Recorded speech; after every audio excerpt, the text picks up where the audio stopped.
Comment ça va YouTube? Aujourd'hui, je vais enfin pouvoir répondre à ce commentaire. Il m'a fallu pas mal de patience et aussi un peu de travail. Ouais, parce que je me suis vraiment posé 1 heure pour tout écrire et réfléchir à ce que j'allais dire. Pour la petite anecdote, j'étais en live sur Twitch quand j'ai reçu ce commentaire. N'hésite pas à me rejoindre directement sur Twitch si t'as envie, tout est en description. Je te fais une petite partie ASMR si tu veux. Et je reçois un commentaire sur ma vidéo tri de ma Mangatech. Une vidéo où j'enlève certaines œuvres pour plusieurs raisons, soit je les ai juste pas lues, ou encore juste pas aimées, voire même déçues. Et donc pendant mon live, je reçois El Famoso commentaire. Et j'avoue que je trouve ce commentaire pas très constructif, et j'ai très envie d'y répondre, ça me titille fort. Le problème c'est que je réfléchis, j'essaie d'écrire, et je me dis que j'ai pas la réponse. Je ne sais pas quoi répondre. Bah oui, parce qu'à l'inverse, j'essaye d'avoir une réponse constructive, mais sauf qu'elle ne vient pas, cette construction. Le vrai problème étant que je vais me répéter, mais j'ai pas la réponse. Je me dis même que ce commentaire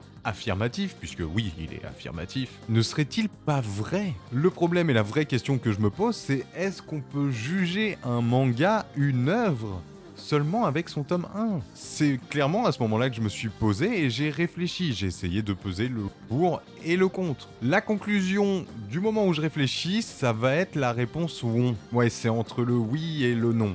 WON.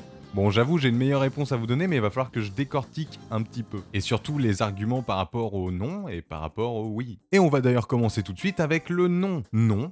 On ne peut pas juger un manga seulement avec son tome 1. Je pense qu'on est tous d'accord pour dire que juger une œuvre seulement avec son tome 1, c'est beaucoup trop court en fait. En règle générale, on n'a pas assez de détails au niveau de l'histoire, et nous n'avons pas non plus assez de détails sur les personnages. On va être honnête, le plus magique dans un manga en termes d'émotion ou quand on s'accroche à un personnage, c'est la longueur. On s'habitue à lui, on aime certaines caractéristiques et ça nous touche. Et ça marche dans n'importe quelle œuvre et n'importe quel genre de manga. Un personnage qu'on kiffe et par exemple va mourir, on a les boules. Si on prend une mort ultra connue, on peut prendre la mort de Jiraiya dans Naruto. Et pas d'alerte spoiler, ça fait 20 ans, plus de 20 ans que Naruto est sorti et que ça continue et que blablabla, donc non. Si Jiraiya était mort 10 épisodes après sa découverte dans l'animé/manga, eh bah on s'en fout un peu. Sa mort a été marquante par rapport à la situation et l'attachement qu'on avait de ce personnage, son évolution, tout ce qu'on a vu de lui. Il était mort dans le tome 1, bah il est mort quoi. Attention, cet exemple marche pour la mort, mais il y a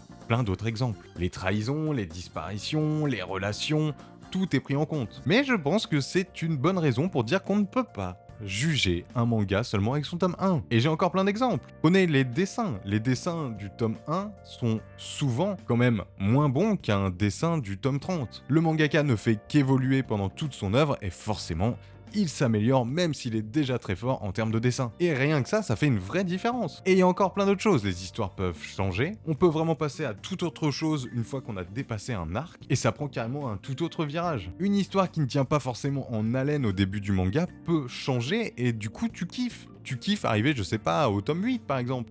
J'ai clairement dit un chiffre au pif par contre. Même les antagonistes peuvent tout changer. Un antagoniste qui est un peu moyen avec des objectifs bah vraiment pas ouf, il suffit qu'on change l'antagoniste ou que l'antagoniste change d'objectif pour tout changer. Il y a eu beaucoup de fois le mot change. Et on a vraiment ces mangas où les histoires sont un peu floues et plus on avance, plus ça devient intéressant. Et d'ailleurs, j'ai un très bon exemple. Si vous prenez le tome 1 de Berserk, je suis désolé, mais selon moi, en termes d'histoire et de personnages, bah, c'est un peu vide. Mais surtout vide sur les informations. Pour moi, et je pense aussi pour beaucoup de personnes, l'histoire commence réellement à partir du tome 3. C'est arrivé à l'arc de l'âge d'or qu'on va avoir beaucoup plus d'informations. Forcément, vous allez me dire, c'est un flashback. Et c'est aussi une écriture sur les personnages qui commence à devenir complètement folle. Et donc, on s'accroche encore plus à l'œuvre. Mais tout ça n'est pas grâce au tome 1. Ce que j'aime beaucoup là-dessus, c'est qu'une fois que t'as tout lu au niveau de l'arc de l'âge d'or, quand tu reviens au tome 1, tu comprends tout et tu ressens la même chose. Je ne vais pas te donner trop d'informations au cas où si vous n'avez toujours pas lu Berserk. Foncez, lisez Berserk. Et donc vous l'avez compris, on ne peut pas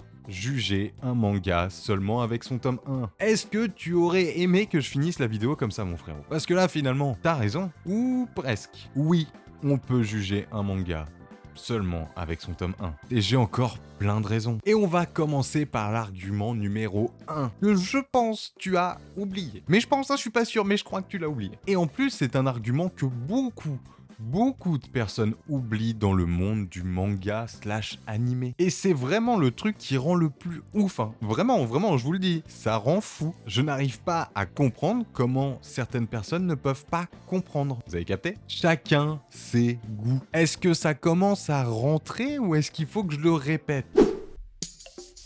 Hey! Oh oh! Il est temps de faire une petite touche de rappel. Chacun ses goûts, chacun son bouquin, chacun son œuvre, chacun son avis. Chacun ses goûts, chacun son bouquin, pas de commentaire pour ton voisin.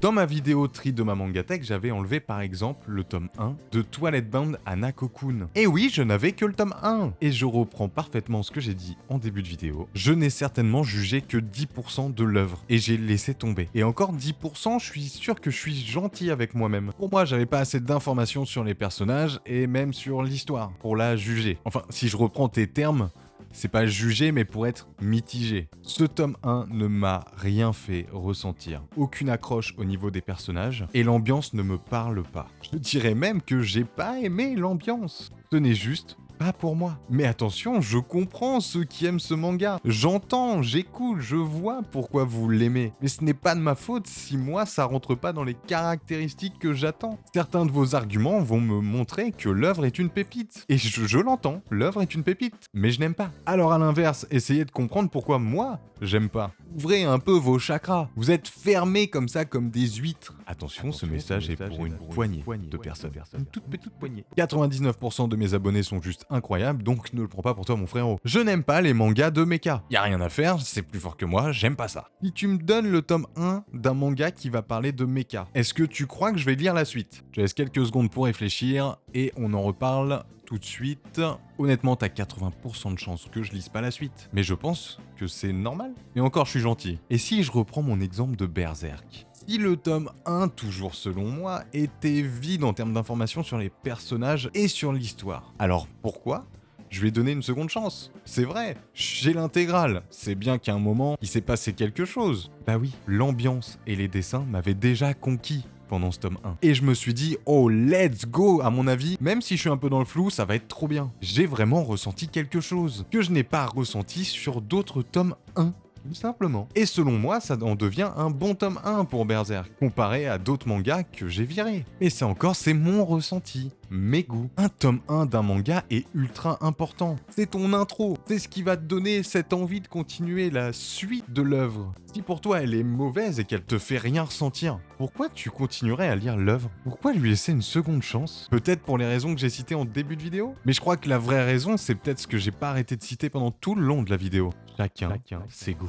Et puis soyons honnêtes, il y a eu la hausse des prix avec les mangas. Est-ce que t'as envie de mettre 8 € sur un manga ou t'es en mode ouais, je sais pas, j'ai pas kiffé, c'est pas ouf. Chacun fait comme il veut, mais pas moi. Mais surtout, j'ai pas envie de me forcer. Et que ce soit dans l'univers du manga ou de la pop culture, un truc que je déteste par exemple, c'est au niveau des séries. Tu commences une série, t'accroches pas du tout. T'arrives, t'es déjà à l'épisode 5, mais déjà l'épisode 1 il t'a saoulé, genre t'étais là, ouais ok. Et t'as quelqu'un qui va te dire, ah mais non mais cette série continue mec, elle est trop bien. La saison 2, elle est un peu comme la saison 1, tu vois, un peu mitigée, mais alors la saison 3 mon frérot, tu vas tomber, c'est une dinguerie. Mais je vais pas me taper 40 épisodes à ouf pour voir un truc bien. La flemme. Tout ça pour vous dire, finalement, peut-on juger un manga, une œuvre, seulement avec son tome 1? Vous voulez la réponse? Celle que j'ai réfléchi pendant longtemps? Nous avons tous des avis différents et des jugements différents. Et désolé, mais je suis qui pour répondre à votre place? Je suis personne. Finalement, on fait tous nos propres choix, puisqu'on a tous des goûts différents